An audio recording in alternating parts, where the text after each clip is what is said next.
Come out and get some fresh air. See your beautiful garden and all the hard work that's going into it at the moment. Yes. So Anne, tell me, how old's the cottage then? It's very early 17th century, but it's changed quite a lot since then.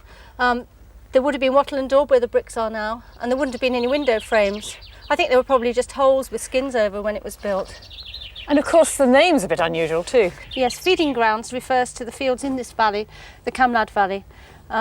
The drovers brought their cattle along the Kerry Ridgeway and down into this valley to feed them up before they took them to the English market. So you live on one of the original drovers' routes? Yes, if we go around the back we can see where the route came down. There's the Kerry Ridgeway right up there. And over here, where you see those Scots pines next to that white farm? Yeah. Well, the drovers would have come off the ridgeway, and when they saw Scots pines, that would be an indication that they were on the right route for accommodation and grazing and food.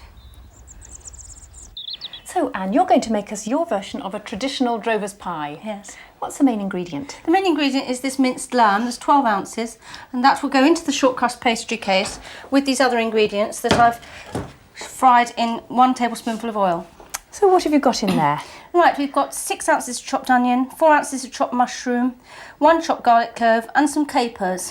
Which are a piquant addition there? That's right, it just gives it a little bit of a bite, and when I've got fresh nasturtium seeds I use those instead. And the other ingredients? Well, we want some seasoning, so a little bit of salt, not too much, and some pepper, and some stock. Now I've thickened this stock with some corn flour. And that was from the lamb bones? That's right, yes, this is homemade stock. And that'll just moisten the pie. Just going to put some mint in. And you chop it quite roughly like that? I do, I like to taste it and know it's there. Homegrown, of course? Yes. And finally the lamb.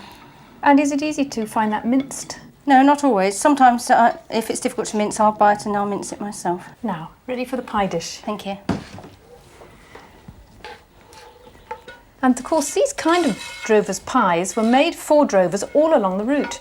You know, they used to make little pasty type pies, actually from the marks or the markets where the cattle were bought.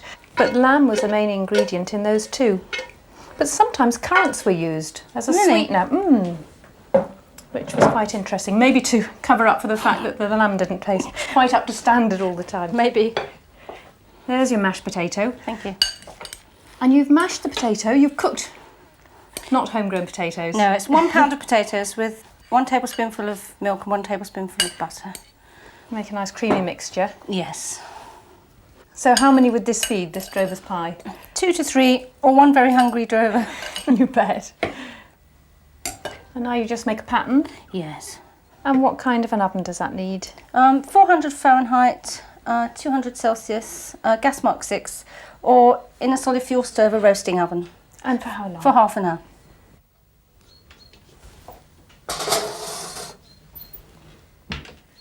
Well, this smells wonderful. It looks delicious. Good. A more than successful pie for those lucky drovers. You ready? Can I tuck in? Yes, please do. Jolly glad there aren't any drovers passing at the moment. There's more for us.